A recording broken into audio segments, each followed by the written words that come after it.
अहम खबर दें, डीजी आईएसपीआर आज 2 बजे अहम प्रेस कॉन्फ्रेंस करेंगे। खबर दे रहे हैं आपको, डीजी आईएसपीआर आज 2 बजे अहम प्रेस कॉन्फ्रेंस करेंगे।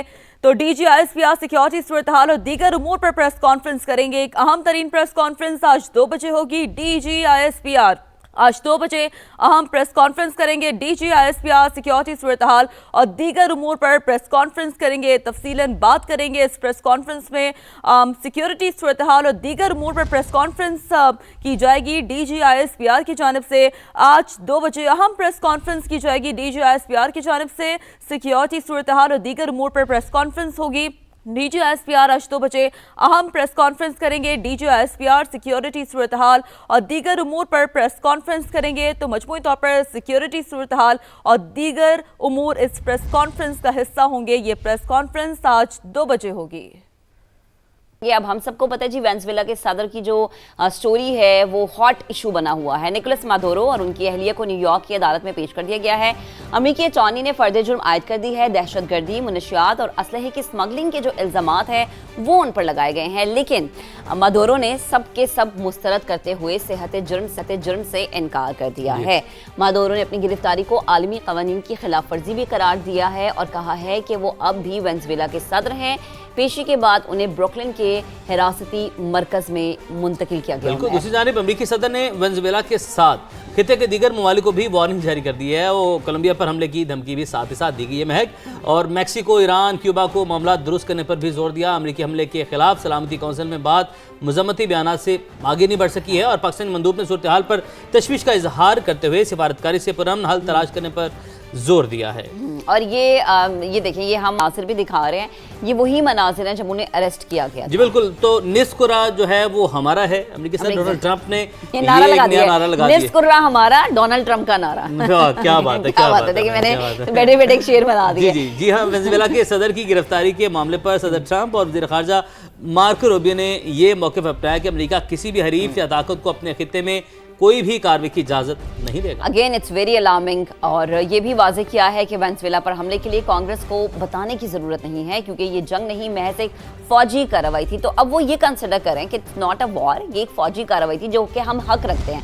मज़ीद तफसीलात जानेंगे। वाशिंगटन में मौजूद है हमारे नुमाइंदे असफर इमाम, जो कि डेली बेसिस पे इशू पर हमें अपडेट भी करें। अच्छा असफर, आप मुझे बताएगा, वाशिंगटन से ये खबर आई कि ये जो किया गया है ये जंग नहीं है बल्कि एक फ़ौजी कार्रवाई है।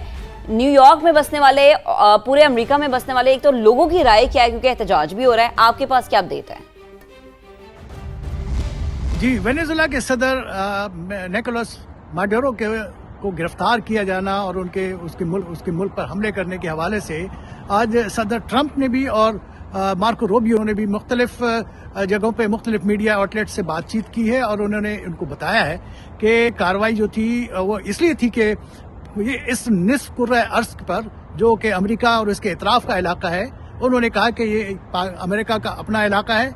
इस इलाके में किसी भी हरीफ को, किसी भी दूसरी पावर को कोई भी कार्रवाई करने और अपनी जड़ें मजबूत करने की वो अमेरिका किसी सूरत इजाज़त नहीं देगा। ये दोनों रहनुमाओं का इस वाक़े के बारे में इस हवाले से ये इस तरह के बयान में ममासलत है और उन्होंने ये बात वाज़ेह की है कि अमेरिका शायद अब दुनिया भर के मामलात में मुदाखलत के बजाय अपने इलाके में कम से कम अपनी पूरी अमलदारी कायम करने चाहता है।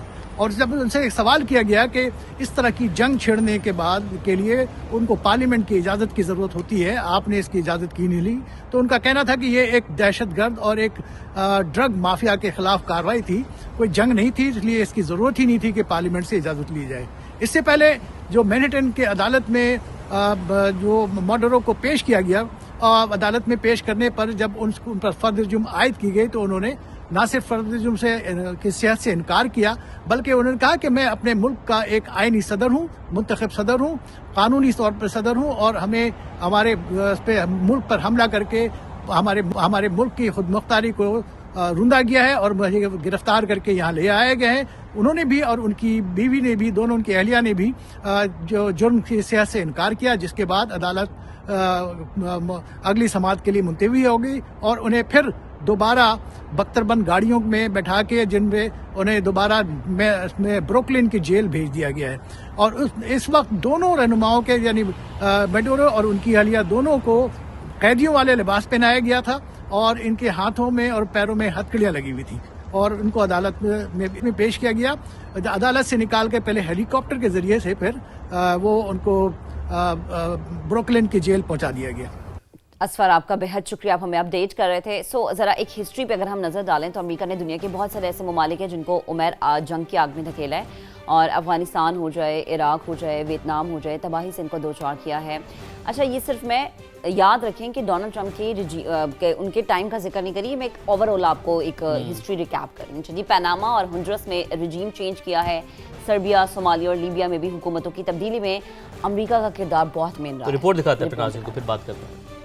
اپنے مفادات کے لیے دنیا کے کئی ممالک کو جنگ میں دھکیلا، امریکہ جہاں گیا وہاں تباہی کی داستان چھوڑ گیا. 2001 میں 9/11 حملے کے بعد امریکہ نے طالبان اور القاعدہ کے خلاف جنگ شروع کی. ہزاروں آپریشنز کیے، بڑے پیمانے پر افغان شہریوں کی ہلاکت ہوئی، لیکن کچھ حاصل نہ ہو سکا. 20 سال بعد امریکہ وہاں سے نکلنے پر مجبور ہوا اور طالبان دوبارہ اقتدار میں آ گئے. 2003 جب امریکہ نے مولک ہتھیاروں کا الزام لگا کر عراقی حکومت کا تختہ الٹ دیا، صدام حسین کو پھانسی پر لٹکایا، مگر کیمیائی ہتھیار نہ ملے. امریکی جنگ میں عراق تباہی سے دوچار ہوا اور امریکہ کے انخلا کے بعد بھی عراق آج تک عدم استحکام کا شکار ہے.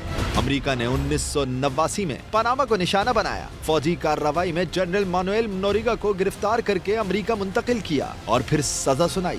ویتنام میں کمیونزم کے پھیلاؤ کو روکنے کے لیے امریکہ نے 1955 سے 1975 تک طویل جنگ لڑی. اس جنگ میں بھی لاکھوں افراد مارے گئے. آخرکار امریکہ کو پسپائی کا سامنا ہوا. امریکہ نے 2022 میں ایجنٹوں کے ذریعے ہنڈروس میں رجیم چینج کی. صدر جان اورلینڈو ہرنانڈز کو گھر سے گرفتار کیا. ان پر بدعنوانی اور منشیات فروشی کے الزامات عائد کیے گئے. جون 2025 کو 45 سال قید کی سزا سنائی گئی. پھر بعد میں صدر ٹرمپ نے انہیں معاف کر دیا. سربیا، صومالیہ اور لیبیا میں بھی حکومتوں کی تبدیلی میں امریکہ نے کردار ادا کیا. اب وینزویلا کے صدر کی معزولی اور میکسیکو، کولمبیا اور ایران کو دھمکیاں. دنیا بھر میں امریکی پالیسیوں کو تنقید کا سامنا ہے. بالکل ناظرین، اس حصے میں ہم بات کریں گے تعلیم سے جڑے ہوئے مسائل کے حوالے سے، اور کیونکہ یہ اس پر بات کی جانی بہت ضروری ہے.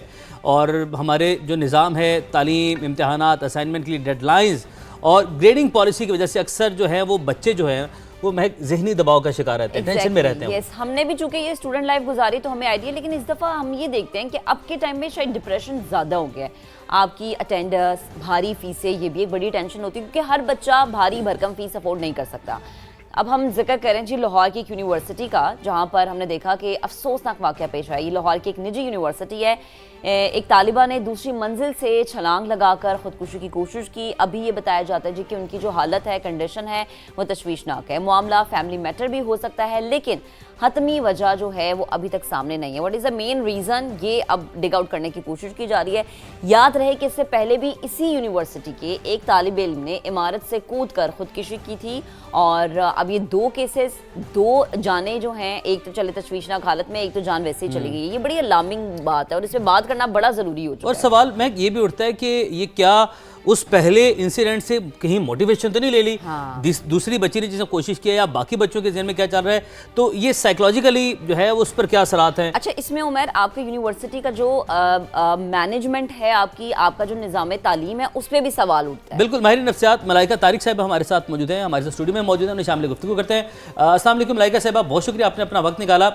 آپ اس کو کیا نام دیں گی؟ یہ ایجوکیشن کا پریشر ہے آپ کے اوپر، آپ کی جو فائنینشیل پریشر ہے، بچوں کے ذہن بہت کمزور ہو چکے ہیں، انتظامی جو معاملات یونیورسٹی کی اس کے اوپر ہم بعد میں بات کریں گے. بچے، یہ ٹرینڈ کیوں بڑھتا جا رہا ہے بچوں میں؟ وعلیکم السلام. First of all thank you so much for inviting me. بالکل آپ نے بہت ایک اہم سوال کیا ہے. جو آج کل ہمارے اسٹوڈنٹس سوسائڈ کی طرف، ڈپریشن، انزائٹی، اس طرح کے ملٹیپل ایشوز کی طرف جا رہے ہیں. اب اس میں بہت ساری چیزیں آتی ہیں کہ پریشر بڑھ گیا. آپ کو پتہ ہے پہلے زمانے میں جب بچے پڑھتے تھے تو ان میں اتنا زیادہ پریشر نہیں تھا گریڈز کا. آج کل ہر بچے کو ہوتا ہے کہ میں نے A گریڈ لینا ہے، 90+ مارکس لینے ہیں. اور دوسرا پیرنٹس بھی بہت زیادہ بچوں کو پریشرائز کرتے ہیں. یونیورسٹی کا جو ہمارا سسٹم ہے، بچوں کو کہا جاتا ہے اتنے گریڈز آپ کے آئیں گے تبھی آپ اگلی کلاس میں پروموٹ کیے جائیں گے. بہت زیادہ بچوں کے اندر ایک کمپٹیشن بڑھ گیا ہے. اب آپ کو پتہ ہے کہ جب کمپٹیشن بڑھ جاتا ہے تو بچوں کے ذہن پہ بڑا اثر ہوتا ہے.